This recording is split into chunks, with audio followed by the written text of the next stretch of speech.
Coming up, Tzu Chi volunteers continue to provide love and support to Bali Water Park explosion victims and medical staff. We take a look at what Kaohsiung City government has done to prevent gas explosions from reoccurring. Welcome to DaAi Headlines. I'm Helen Liao. Thank you for joining us. Although a month has passed since the deadly Bali Water Park explosion, many burn victims are still receiving treatment around the clock in hospitals.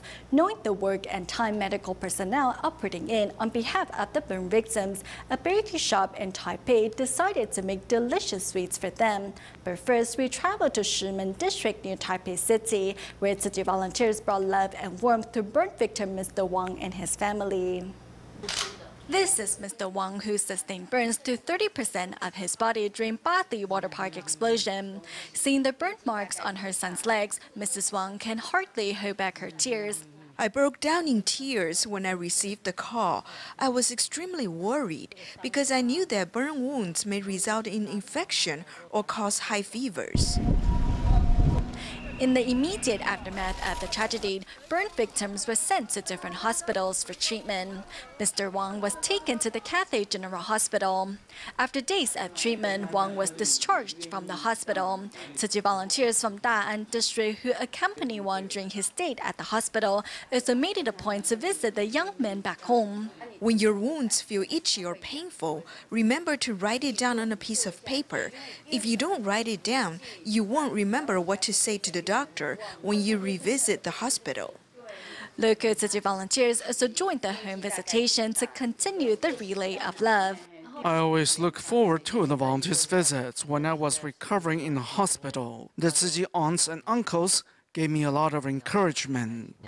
My son really wants to visit his friends at the hospital to cheer them up, but he has to wait a bit longer since he's still wearing a pressure suit. Thanks to the volunteers' encouragement, Mr. Wang now knows that he has to look after himself first before being able to take care of others.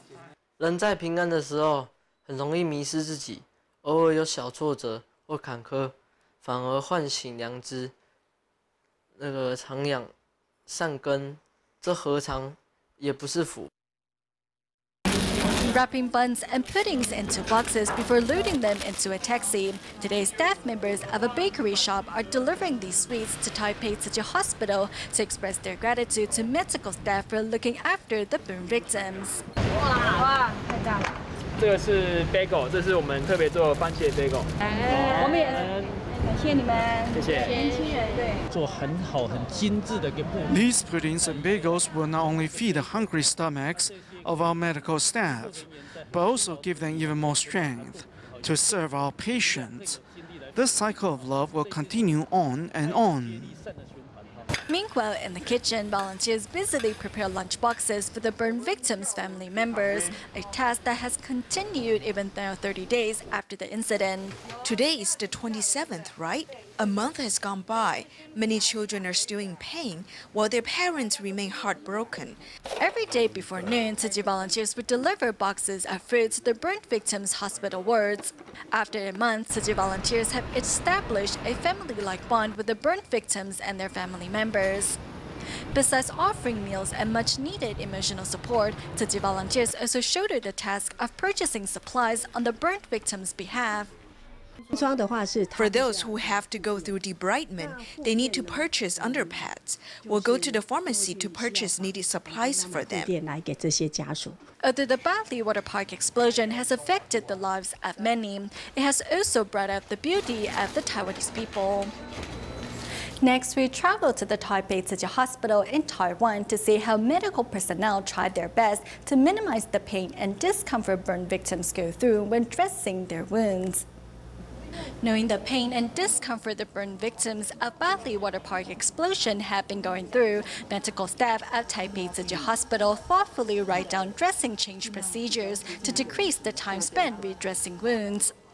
We want to reduce the pain felt by the burn patients, so we need to know what kind of material is needed for each patient every day. All of us have notebooks filled with tips on how to redress different wounds. Some patients might require different dressing procedures, so we need to make sure everything is ready beforehand. To decrease the chances of infection, twice a day, up to 8 medical staff help burn patients redress his or her wounds. 8 people are required to redress a burn victim's wounds. We need to make sure each area is redressed by the same staff member and that no one else is allowed to touch the wound. Each burn also needs to be dressed differently. The medical staff's footsteps in caring for the burn victims are embedded with love, attentiveness, and patience.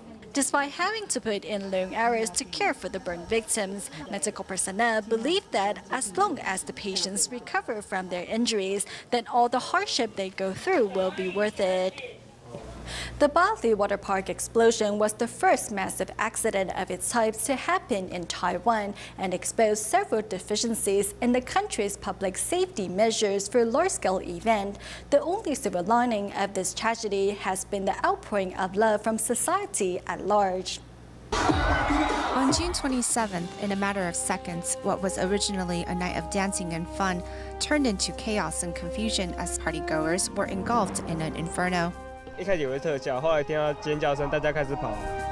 As emergency evacuation plans or other safety measures were not put in place, burn victims were at a loss of where to go for help.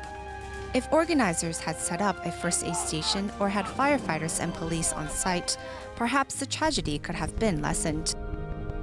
Looking at the water park now, the stage has already been torn down, but we can see from the air the park's traffic flow. After the explosion, over 100 ambulances needed to enter the park to get to the burn victims. The evacuation route was very chaotic and disorderly, which put a further delay in treating the patients. Only in the aftermath of this incident was the importance of placing safety measures involving large-scale events pushed to the forefront. Even frontline rescue workers expressed dismay and surprise at seeing so many burned. This was the first time I had to deal with so many injured. As of July 27th, there have been 9 casualties. For those families grieving for their loss, how can they extend the life of their loved ones? By donating the deceased's organs. In his passing, Tzu Chi donated his heart, liver, and other vital organs to over 10 people. His selfless donation of his organs moved our entire hospital. According to Taiwan Organ Registry's calculations, after the tragedy, in 3 short weeks, organ donations increased to 27 cases, far higher than the past average of 15 cases a month, while skin donation increased by 40%. However, will this passion to help others in need continue as time goes on? When organ donations are being allocated, the first choice is those who are your relatives. I think this is something we can leave behind for our next generation. Now we can not only leave behind inheritance, but also health, which is priceless. Taiwan's Organ Donation Center hopes this increase in donations isn't just a flash in the pan, but something sustainable. Meanwhile, at blood services centers, a week after the explosion, blood donations increased twofold. As the incident happened in Taipei area, I think our blood supply is sufficient for at least a month and a half. The sudden increase in medical services for the burn victims has doctors and nurses working long days and nights, with some so overworked they are on the brink of checking into the hospital as patients themselves. The accident brought to light that in Taiwan, we don't have enough medical doctors devoted to burn injuries. Instead, we had to ask plastic surgeons to step in. I believe we have a lack of medical doctors in Taiwan. It has been a month since the water park explosion, and while many burn victims are still fighting for their lives, the incident also exposes many of the country's issues, such as a lack of public safety measures and the long working hours of healthcare professionals.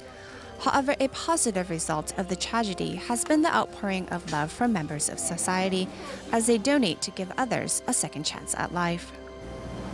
It has been nearly a year since Kaohsiung was rocked by a gas explosion, which killed 32 people and injured 321 others. To prevent the tragedy from striking again, the city has done much to step up its management of underground petrochemical lines that run through the city.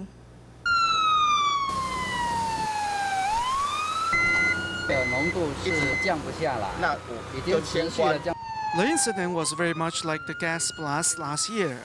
The pipe was also encased in a culvert, so it rusted. Eventually, it burst and methane leaked out. Just some 10 months after the horrific Kaohsiung gas blast, once more an underground petrochemical pipe endangered the city. It is humid inside the culvert, so pipes that travel inside are bound to rust. Eventually, the content in them will start to leak. After the 2014 blasts, the city looked into petrochemical pipelines buried underneath the city and found that 311 of them were being used illegally.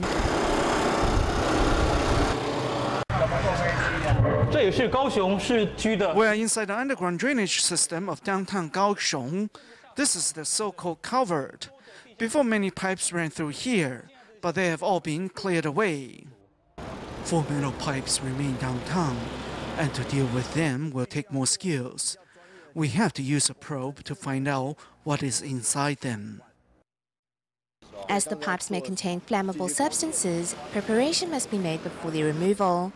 Of the 4 remaining pipes, 2 are in Fengshan District, 1 is in Lingya District, and the last one is in Qianzhen District.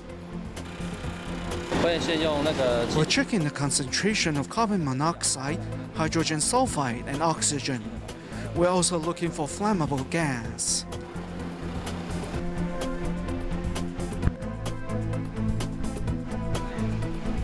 Though Kaohsiung has stepped up its management of the city's underground petrochemical pipelines, the risks remain. Currently, some 120,000 kilometers of utility and petrochemical lines run through the city.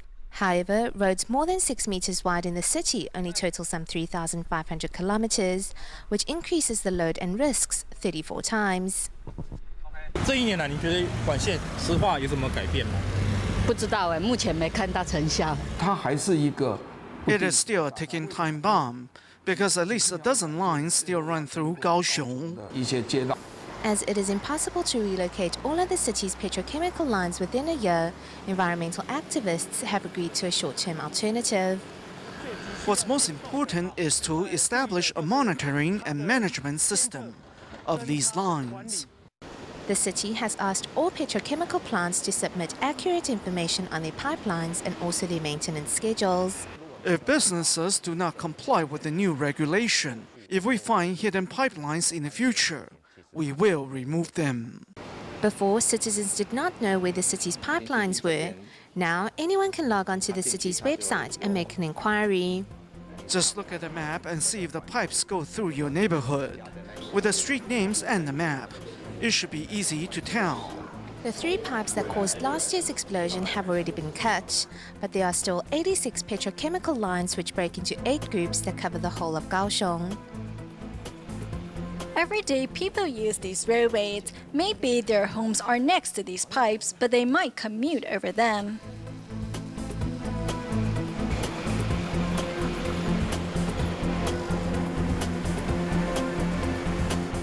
Was the 2014 gas blast a fluke accident, or was it the result of years of negligence and mismanagement? If the pursuit of economic development does not incorporate environmental protection and public safety, then it is citizens that will ultimately have to pay the price.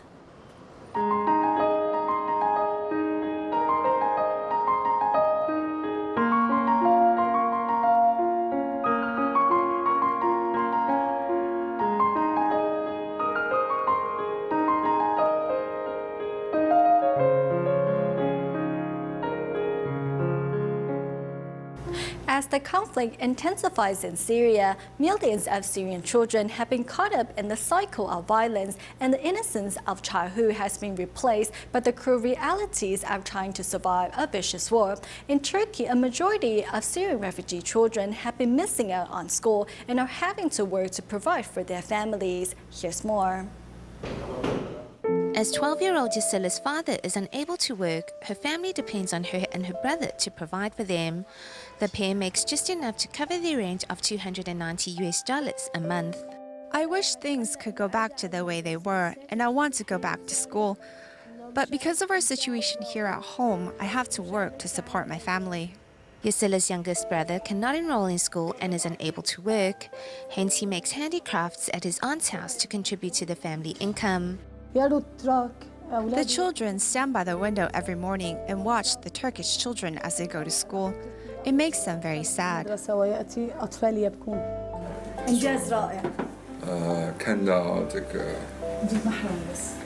I can't translate this.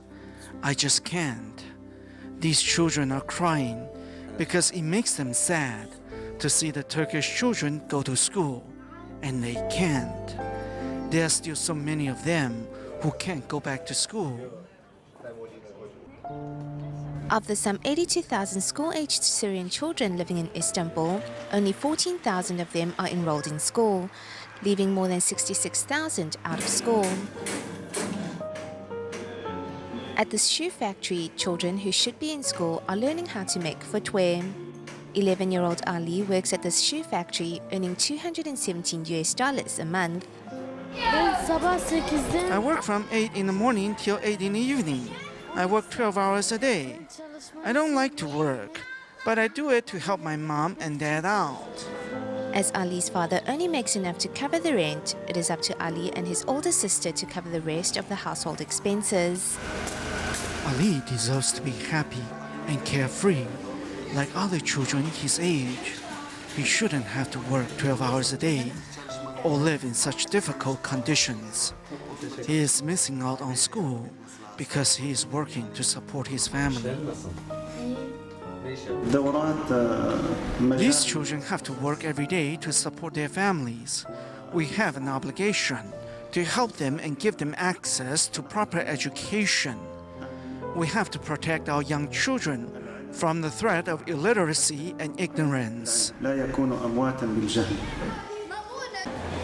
On May 9th of this year, a weekend school was established, offering lessons twice a week for these children. Arabic, Turkish, and math have also been included into the curriculum at the Menahal Primary and Secondary School. They give these children who have been missing out on school a chance to catch up. Providing a set curriculum, teachers hope to ensure this generation does not lose out on its chance to learn. Herkese çok teşekkür ediyorum. Teğmen'la, Tzu Chi'ye, herkesi çok seviyorum. Türkiye'ye bile, Süryani hocalarına bile çok seviyorum. Çok teşekkür ederim. Education is really important. Tzu Chi belongs to the people. Tzu Chi volunteers have been helping Syrian children on their path of learning. Their presence and effort really makes a remarkable difference.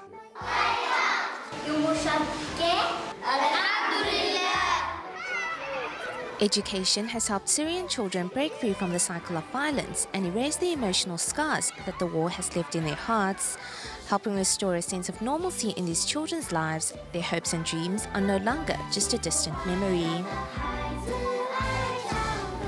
In Taiwan, the Tzu Chi Foundation is working with the Taitung County government to rebuild 9 schools as part of Tzu Chi disaster mitigation construction project among the schools needing help in Guanshan Junior High School. As the buildings are being demolished during the summer break, in an effort to help, students, teachers, and even the community have come together to clear out the buildings and speed up the demolition and construction.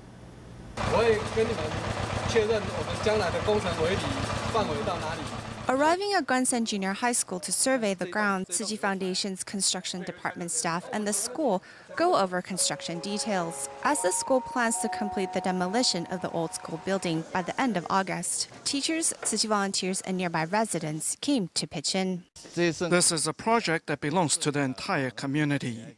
With everyone's help, we can do it all. We're nurturing the next generation, so the school must be in a good condition.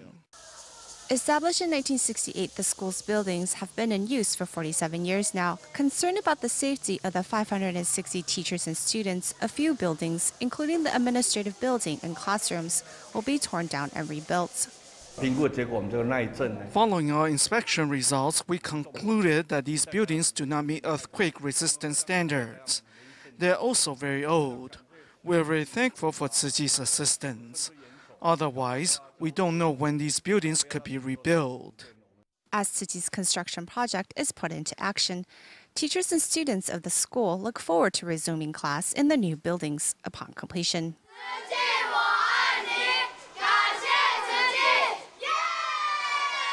Next to me, 8-year-old Liu Chenming and his sister, who have both been vegetarians since birth. To show their love for all sentient beings and the planet, the pair always seize the chance to encourage members of the public to go meatless when they're volunteering at the Jingsi Books and Cafe. However, firstly, we followed the pair to the kitchen, where they churned out some delicious vegetarian food. 我们要煮菜喽！我要煮的是蔬菜沙拉。我要煮的是咖喱饭。You can save the vegetable peels and cook them in soup. Remember not to waste food. They'll eat more if they cook the food themselves. Going meatless makes them happy. 吃素是一件很快乐的事情。等一下你要烫青菜。冰块要干嘛？降温。上菜喽！你给它半种树，得来不易艰辛。 I tried to cook more greens. My children are both vegetarians since birth, but they are not that different compared to others. I think they have even more endurance, in fact. A vegetarian diet is good for our body because it gives us a lot of protein and strength. Some people say that a chicken leg is really tasty, but I think going meatless is better. There are a lot of benefits to being a vegetarian. It would be even better if we can find ways to safeguard the planet. 放牛肉、食用肉、16磅的谷物跟大豆，可以养活20名素食者。 The difference between vegetables and beef is that cows produce methane, so people should refrain from eating meat. At first, my son thought that everyone should adopt a meat-free diet because animals can feel pain. However, when he read the Buddha's teaching, he realized that all sentient beings are a part of life, including humans. 留给我们的孩子一青年香笋跟那个蓝色的跟褐色的，放在这里，还有这里，这个是香鸡面，做干面啊、汤面啊都可以。 I always tell customers the benefit of eating 净丝 food. 吃了会怎么样？哦，好，你推荐的这2种我们都会买哦。谢谢你们。希望。 I hope customers can be happy and healthy when eating 净丝 food. I think Chenming is great at promoting vegetarianism and Jingsi food to our customers because he is a vegetarian and has tried all of our products. 我的心愿是。 My wish is that everyone across the globe can adopt a meatless diet. I hope everyone can go vegetarian so that our Mother Earth won't be sick. Yay! Knowing that education is one of the keys to end the cycle of poverty, Tzu Chi volunteers in New York City, the United States, handed out scholarships to 14 needy students to give them the chance to pursue higher education. We'll leave you with these images. Thank you for tuning in. Goodbye.